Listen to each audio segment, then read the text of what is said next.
Sementara itu pemirsa, Bupati Minahasa Tenggara James Sumendap melakukan mediasi dengan masyarakat terkait status tanah kantor Kecamatan Belang. Bupati Minahasa Tenggara James Sumendap melakukan mediasi permasalahan status tanah kantor camat Kecamatan Belang yang diklaim milik warga.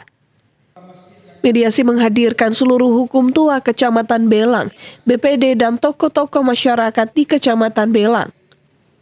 Bupati James Sumendap menerima sejumlah aspirasi dari perwakilan masyarakat, seperti status tanah kantor kecamatan tetapi melakukan mekanisme hukum yang berlaku.